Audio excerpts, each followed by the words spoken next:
Hi, boys and girls. Nice to see you. It was nice to see your frog life cycle drawings this morning. And today it's time for the BFG. But I promised you that we would have one mystery reader each week, and today is our mystery reader day. So it's time for mystery reader. Who do you think it is today? Last week I surprised you with somebody who lives in Tennessee. Let's see who it is today. Here we go. This person is super hairy like a giant. This person actually came up with their own clues. This person's here. Can you think of somebody that you might have met or seen before that's super hairy like a giant?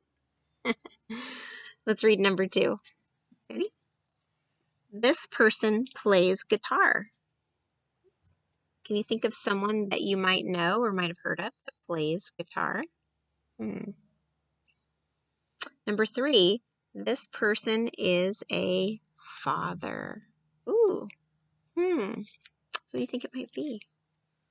Some of you might have guessed already. It is Owen and Zoe's dad. This is Chris. Yay! Let's welcome our mystery reader, Chris. Hi, guys. Nice to see you today. I hope you're all doing really good and quarantining at home and being good kids. So I'm going to read you, we're starting on page 187 of the BFG. And so here we go.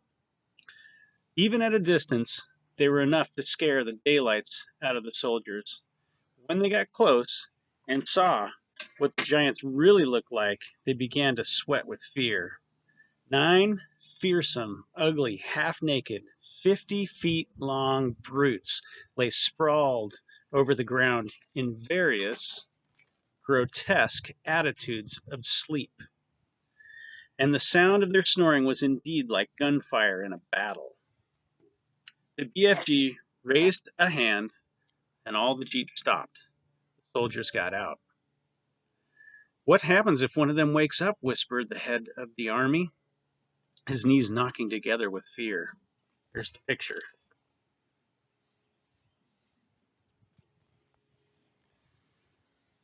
If any of them is waking up, he will gobble you down before you can say Jack Jife.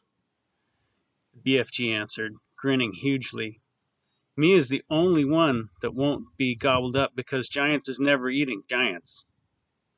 Me and Sophie is the only safe ones because I is hiding her if that happens.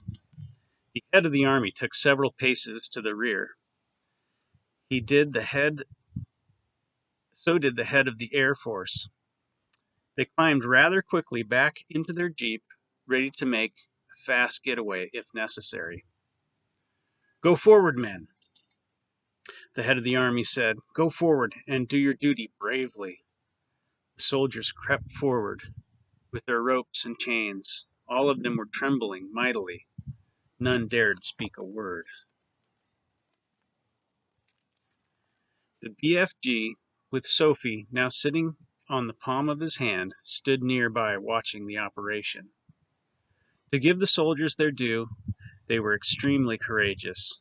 There were 6 well-trained, efficient men working on each giant within 10 minutes. 8 out of the 9 giants had been trussed up like chickens and were snoring contentedly. The 9th, who happened to be Flesh Lump Eater, was causing trouble for the soldiers because he was lying with his right arm tucked underneath his enormous body. It was impossible to tie his wrists and arms together without first getting that arm out from underneath him. Very, very cautiously, the 6 soldiers who were working on Flesh Lump Eater began to pull at the huge arm, trying to release it. The Flesh Lump Eater opened his tiny, piggy black eyes. "Which of you foul pesters is wiggling my arm?" he bellowed. "Is that you, you rotsome man-hugger?" Suddenly, he saw the soldiers. In a flash, he was sitting up. He looked around him. He saw more soldiers. With a roar, he leapt to his feet. The soldiers, petrified with fear, froze where they were. They had no weapons with them.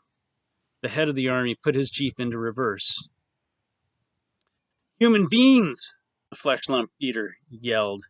What is all you flush-bunking, rotsome, half-baked beans doing in our country? He made a grab at a soldier and swept him up in his hand.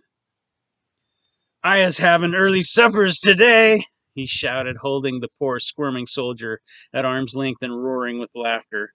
Sophie, standing on the palm of BFG's hand, was watching, horror-struck. Do something, she cried. There's the picture there.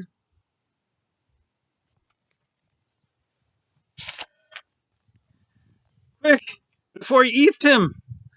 Put that human being down, the BFG shouted. The flesh lump eater turned and stared at the BFG.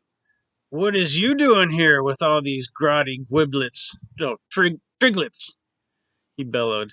You is making me very suspichy. The BFG made a rush at Flesh Lump Eater, but the colossal 54-foot-high giant simply knocked him over with a flick of his arm. At the same time, Sophie fell off BFG's palm onto the ground. Her mind was racing. She must do something. She must. She must. She remembered the sapphire brooch that the queen had pinned on her chest. Quickly, she undid it. I is guzzling you nice and slow, the flesh lump eater was saying to the soldier in his hand. Then I is guzzling 10 or 20 more of you midgy little maggots down there. You is not getting away from me because I is galloping 50 times faster than you. Sophie ran up behind the flesh lump eater. She was holding the brooch between her fingers.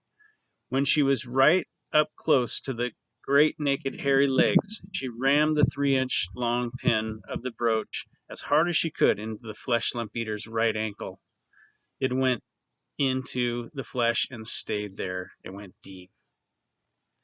All right, you guys, that's it for today. I hope you enjoyed it. It was nice to meet you all, and I'll see ya. Thanks.